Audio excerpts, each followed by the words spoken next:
China, a great country with over 5,000 years of uninterrupted civilization, has countless achievements in its history and endured many hardships. To this day, modern China radiates a new and impressive energy. Let us decipher through culture the answers to the magical codes that lie behind this powerful vitality. Welcome to this episode of Chinese Practice with Chinese Wisdom. Today we are going to explore the cultural code of promoting harmony between humanity and nature. What kind of spiritual trait is it in Chinese culture? How does it influence China and the world? With these questions in mind, we have invited British expert in Chinese culture, Jonathan Schultz, and a student from the United Republic of Tanzania, Xiaole, to discuss with us. Jonathan and Xiaole, welcome to our studio. Jonathan, welcome. Please take a seat. Xiaole, welcome. Thank take you. a seat.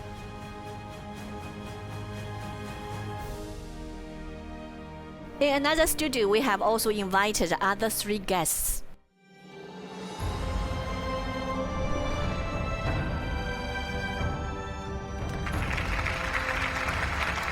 They are Professor Hao Lixin, Professor Wen Haiming, and Benjamin Coles from the United Kingdom. All of them have a deep understanding of Chinese history and culture. Over 100 young people from home and abroad are also present as our audience. Welcome to today's discussion. Before we start today's discussion, let's watch a short video.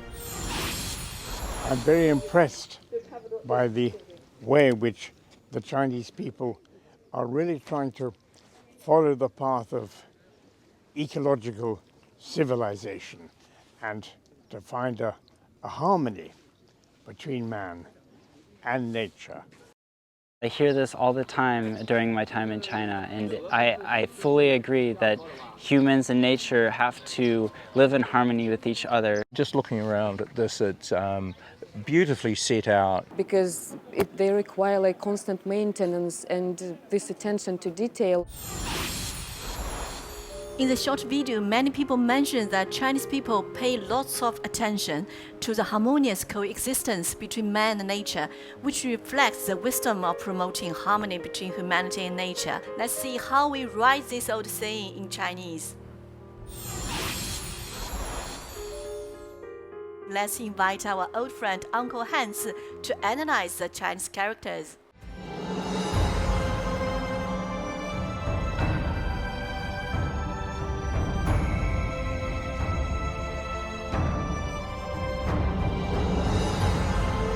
Hello, my name is Richard Sears.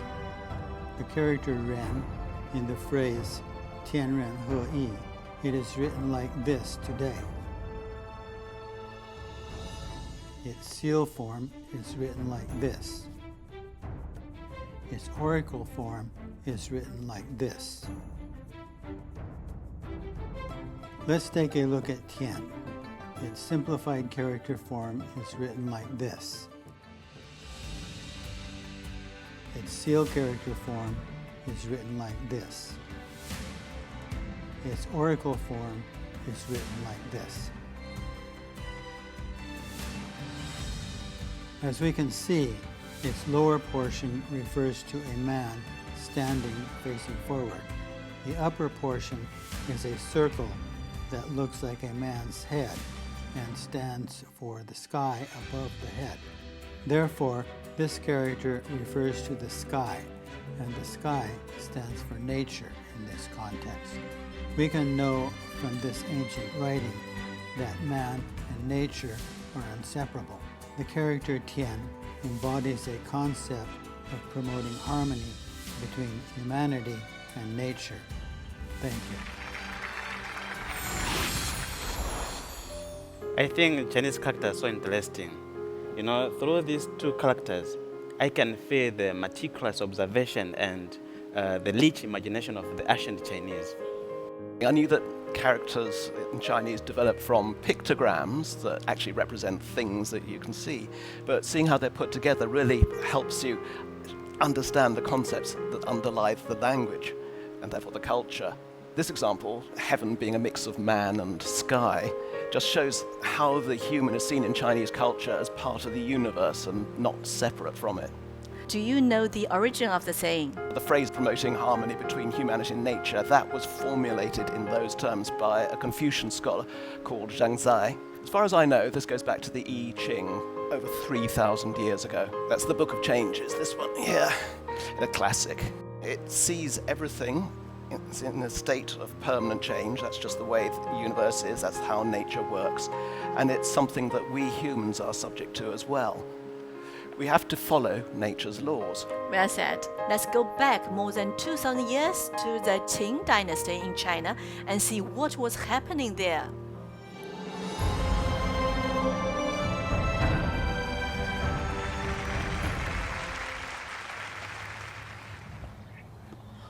注意了，注意了，所有人注意了！新法颁布，现在由我来宣读，大家都听好了。田律规定，自2月起，不许到林中砍伐木材，不许过分捕捞鱼鳖，不许在林中设置捕捉鸟兽之陷阱，直至7月，禁令解除，违者重罚。大人，大人，小人以捕鱼为业，这新律颁布，有近半年之久，小人该如何养活一家老小啊？哎，这田律呀，是让你勿要过度捕捞，并没有禁止你捕鱼呀。为生存所需之捕捞依旧可行，只要你放走小鱼即可。谢大人，谢大人。哎，这他倒是尚能捕鱼养家，可我这砍柴却被严令禁止，这我又当如何是好啊？啊，就是，哎，我一个猎人，你不让我打猎，我怎么活呀？你们可以寻求其他的生存之道，譬如耕种。田律之目的在于休止，即让自然休养生息，恢复活力。人累了，尚且需要休息，山川草木、鸟树鱼虫亦是如此。若无休养之策，向其无尽索取，我们终有一日会落到无木可伐、无兽可捕、无鱼可网的境地。到那时再后悔，可就来不及了。这有道理。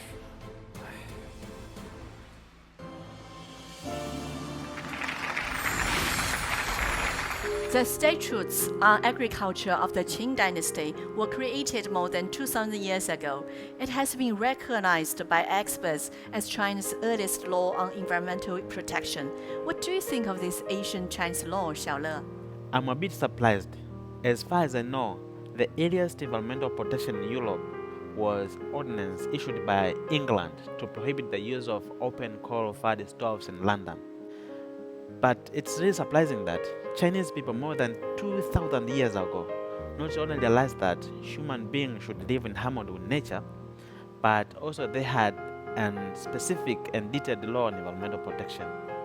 You're right, it's really surprising that environmental protection was so advanced all that time ago, especially when you think there were far fewer people around at that time and they didn't have the heavy industry and pollution that we have today.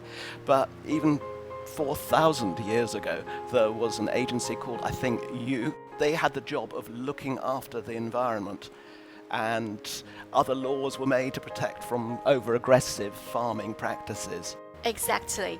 And the concept of promoting harmony between humanity and nature has a long history in China. What kind of profound meanings does it carry? Let's hear the understanding of our experts.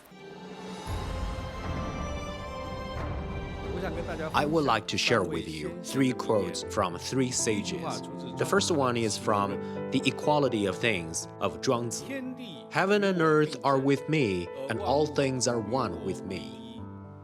The second one is from Dao De Jing, created by Lao Tzu. Man follows the law of the earth follows the law of heaven follows the law of the Tao, and Tao follows the law of nature. Last one is from Chuan Xi Lu, written by Wang Yangming. The saint has worries, so he spreads the benevolence of the unity of everything to cultivate all. The three aspects of the concept are promoting harmony between humanity and nature. The first one emphasizes the oneness of man and nature and the organic connection of the whole world. The second suggests that human beings should act in accordance with the laws of nature and show respect for nature to ensure development of humans in harmony with nature. The third one indicates that we should extend the benevolence among human beings to the benevolence and care that human beings should have for nature. The Chinese ideal of promoting harmony between humanity and nature has always placed man in the midst of nature, emphasizing an ideal state of harmony and unity between humanity and nature. In an agricultural society that depends on nature for food, this concept was constantly reinforced, shaping the traditional Chinese view of the universe and influencing all aspects of agriculture, economy, politics, and culture. In contemporary society, this concept can not only be beneficial to China, but also to the world as a whole. Promoting harmony between humanity and nature is an ancient ecological view formed by Chinese people on the basis of their agricultural civilization. After the founding of New China, the harmonious coexistence between man and nature has been a major proposition that Chinese people have been striving for relentlessly. In the north of China, there is a place called Saihanba. In 2017, its constructors received the Champions of the Earth Award on the stage of the United Nations. Let's find out the story.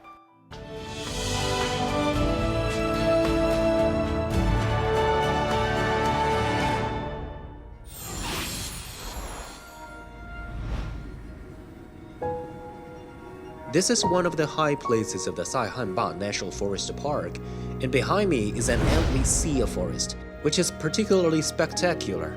Saihanba, located in the north of Hebei, means beautiful high mountain. The scenery here varies throughout the year. However, the beauty does not come easily. Today, we will explore the history of Saihanba to understand its past and present.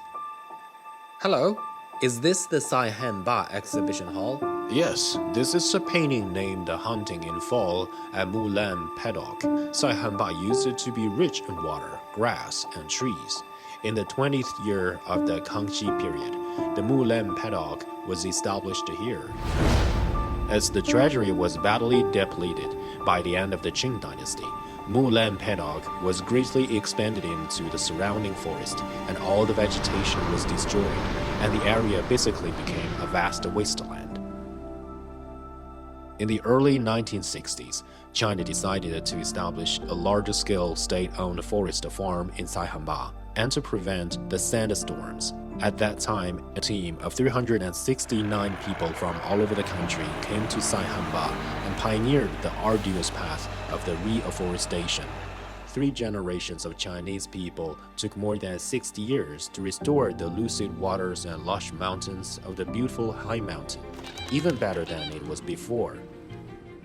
Before the establishment of the farm, the forest only covered 11.4% of the land. Now the total area of our forest is 93.3 thousand hectares, and 82% of the land area is covered with trees. Over the past 60 years, Saihanba people have created and protected not only an area of forest, but also a beautiful picture of man in harmony with nature. One of the things that's really noticeable over the 20 years I've been coming to China is that there are many more green spaces than there used to be, even in the bigger cities like Shanghai. But this is also being achieved at a larger level. I think China is responsible for 1/4 of the world's new green areas that have been put in place over the last 20 years or so. And particularly as it replaces vanished forests and plants whole new ones. Inspired by China, the African Union launched the Great Green Wall program in 2007 with the goal of building an 8,000-kilometer long and ecological protection forest belt in the southern edge of Sahara Desert. More than 11 nations has taken part on this program. China has provided technical and professional support on this program. China not only following the idea of promoting harmony between humanity and nature by itself, but also helping other countries to improve their environment and also sharing the valuable Chinese wisdom to the rest of the world. Exactly. We've been striving on the path of green development. Next, let's head for Zhejiang to learn about the story of a beautiful village.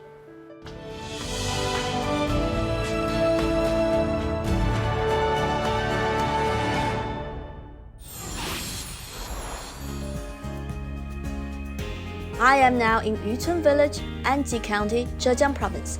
Many people come to enjoy the green and taste the freshness of the mountain. Here you are.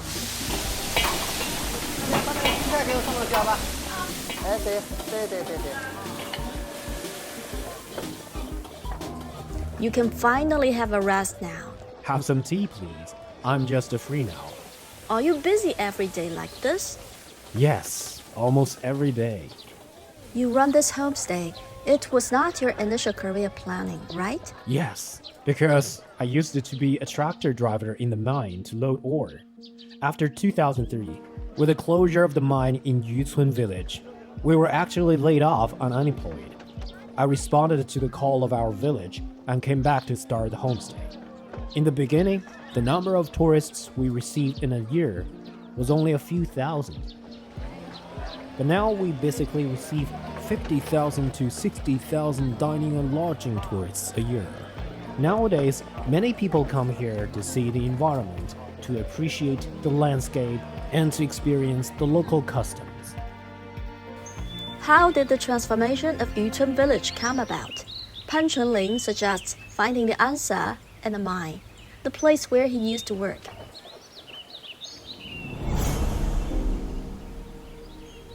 Secretary Yu, when I was walking here, I heard that it used to be a mine, right? The location where we are is one of our largest limestone mining areas. In the 1970s and 1980s, our Yutun village started to work on mining, burning lime, and making cement. Although mining in the mountains brought in significant revenue, it has also caused extensive environmental damage. In 2001, after Anji County put forward the proposition of developing itself to be an eco-county, we began to gradually shut down the mines and cement factories. Many local residents were worried about their future, questioning, what are we going to do after the mines closed? Where is the way out of Yutun village? We were quite uncertain about the future. The turning point came on August 15, 2005, when Xi Jinping, then the secretary of the Provincial Party Committee, surveyed Yutun village. When he heard that we had shut down the mines, he sang high praise for us, and then he blurted out, "Lucid waters and lush mountains are invaluable assets." These words shed light on the way forward for Yutun village. We began to gradually change the way of development. Look, there is the center of our Yutun village. Yutun village right now is not as dusty as it used to be. Tourists come here all year round. We used to sell stones, but now we've transformed into selling landscapes, truly turning lucid water and lush mountains into invaluable assets. Villagers who used to work in the mine have now opened homestays, coffee bars, and even rafting businesses. All kinds of industries have mushroomed here. People have accumulated wealth thanks to our good ecological environment. In 2022, our village collective income reached 13.05 million RMB, and the per capita income of villagers also exceeded 64,000 RMB. That is to say, Yutun village has become a beautiful mountain village with a strong economy, rich people, beautiful landscape, and a harmonious community. Lucid waters and lush mountains are invaluable assets. The green development concept has spread from a small mountain village to all of the country. The Chinese wisdom of promoting harmony between humanity and nature, together with China's solutions, have gained the attention of the whole world. So any comment from you, Xiaole? I believe the meaning of this statement is that economic development and environmental protection are not contradictory, but they can coexist together. I resonate with this statement. Everyone is familiar with mushrooms. In the past, growing mushrooms required deforestation and was harmful to the environment and also was costly. But China, Junsao technology, helped to solve this global challenge. And the Chinese expert later on brought this technology to Africa.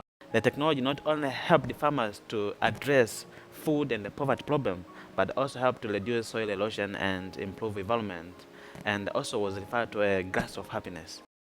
The idea that the environment is really, really valuable is actually now being embedded into the way China is developing, as you mentioned.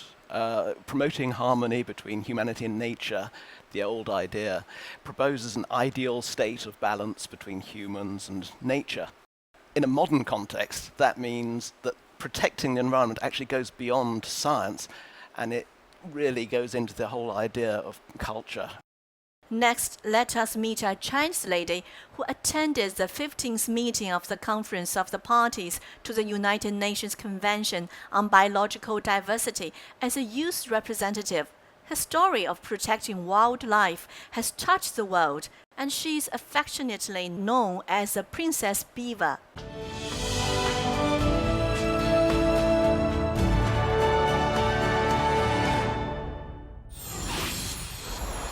Would you be willing to do something small if it could save a lot of little fresh lives like this?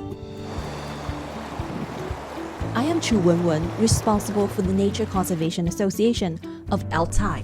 We mainly do work related to wildlife protection and wildlife rescue. The Sino-Mongolian beaver is a national first-class protected animal and is only found in the Ulangur River Basin in Altai region of Xinjiang, China. The beaver is a very intelligent species, as they build dams that become small habitats for other wild species. We have found a lot of evidence of beaver eating in this area. By planting trees here, we aim to supplement their diet.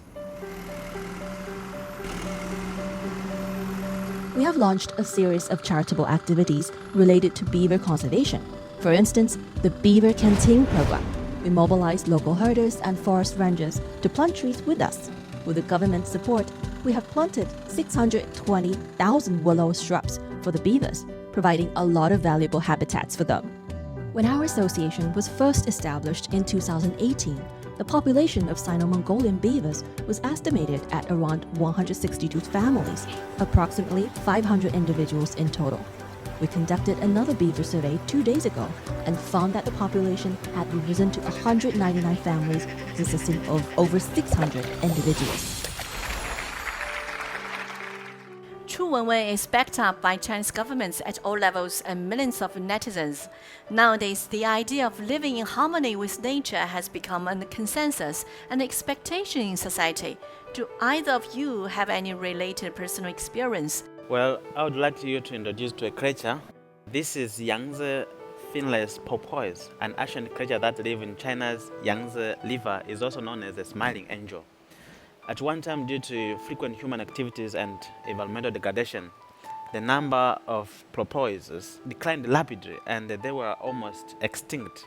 And over the years, China has introduced many environmental protection policies to restore the Yangtze River ecological environment. And now people are surprised to find that they often encounter porpoises when walking along the river. That's indicating that the smiling angel have already turned back. China's actually one of the very few mega-diverse nations, as it's described. So it bears a huge responsibility to all that wildlife that it contains. There's a growing system of national parks and protected areas to look after these endangered species and their environments. And there are many people who act as rangers and wardens and so on who are dedicated to protecting the environment and these species. It's often actually the local people who live next to them who do this job. Building a green home is a common dream of humankind, and protecting the environment entails the joint efforts of all countries in the world. In this regard, China has made a solemn commitment to the world. In December 2015, the Paris Agreement was officially signed at the UN Climate Change Conference, launching a global carbon neutrality program. However, the global compliance with the Paris Agreement has not been consistent, with one country even withdrawing from it for a time, which presents a significant challenge to global environmental governance. On September 22, 2020, China proposed that it will scale up its intended and nationally determined contributions by adopting more vigorous policies and measures, strive to have the emission peak of carbon dioxide before 2030, and achieve carbon neutrality before 2060. What does China's carbon neutrality commitment imply? Let's hear the understanding of our experts. China's commitment means that it will complete the most dramatic reduction in carbon emission intensity and realize carbon neutrality from carbon peaking in the shortest time in global history. This fully demonstrates China's sense of responsibility as a major country. Green and low carbon transformation is a tricky issue even for developed Western countries, but for developing countries it requires much more thoughtful consideration. China aims to coordinate ecological protection with economic and social development, and this approach and experience can bring reference and inspiration to the world. China firmly believes in and practices the concept that lucid waters and lush mountains are invaluable assets, and plans for development from the perspective of harmonious coexistence between humans and nature.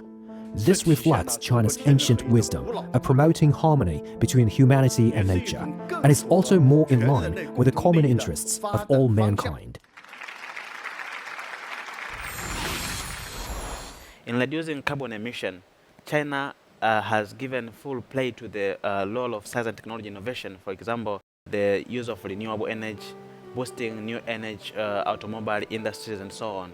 At the same time, China is also helping other developing countries to solve the energy problem. For example, we have the largest photovoltaic power plant in East Africa that was built by Chinese enterprises and has been providing stable and clean energy to the local residents, laying down the foundation for green living and production there. China's clearly a leader in many green technologies, which serves its own interests as well as those of the world, of course. But it's unavoidable. When a country is as big as China, it's going to have to play its part in combating climate change. We, the rest of the world, we need China to play an active role here. And luckily for us, it seems that that's what it's doing. Thank you, Jonathan. Ecological prosperity leads to cultural prosperity. The natural environment is a foundation on which human civilization thrives. President Xi Jinping has pointed out that we must work together to promote harmonious coexistence between man and nature, build a community of all life on the earth, and create a clean and beautiful world for us all. The concept of community of all life is inheritor of the ancient wisdom of promoting harmony between humanity and nature. It contributes Chinese wisdom and solutions to the sustainable development and progress of human civilization. I would like to invite both of you to affix the engraved seal to end today's program.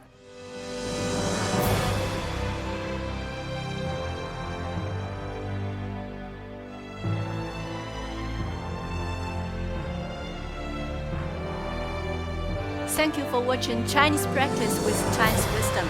See you next time, and bye for now.